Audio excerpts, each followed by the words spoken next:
மியூனிக்கில் உள்ள குடிவரவு அலுவலகத்தில் நடந்த ஒரு பெரிய ஊழல் விவகாரம் ஜெர்மனியில் பேசுபொருளாகியுள்ளது. அரசு வழக்கறிஞர்கள் 3 பேர் மீது குற்றச்சாட்டுகள் பதிவு செய்யப்பட்டதை தொடர்ந்தே இந்த விடயம் வெளிச்சத்திற்கு வந்துள்ளது. குடிவரவு அலுவலகத்தின் முன்னாள் ஊழியர் ஒருவர் வியட்நாமை சேர்ந்த ஒருவருக்கு ஜெர்மனியில் வசிப்பிட அனுமதி பெறுவதற்காக சட்டவிரோதமாக உதவியதாக அதிகாரிகள் கூறுகின்றனர். 36 வயதான குறித்த முன்னாள் ஊழியர் இந்த விடயத்தில் முக்கிய சந்தேக நபராக பெயரிடப்பட்டுள்ளார்.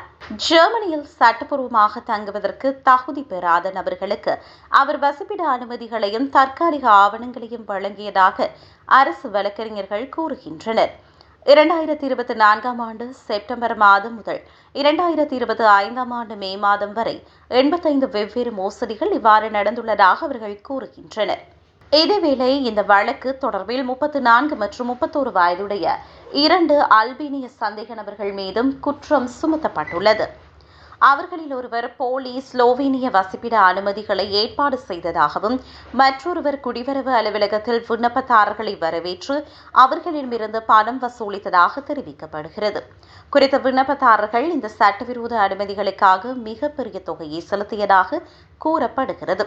ஒவ்வொரு நபரும் குறைந்தபட்சம் 5 இலக்க தொகையை லஞ்சமாக வழங்கியதாக அதிகாரிகள் கூறுகின்றனர்.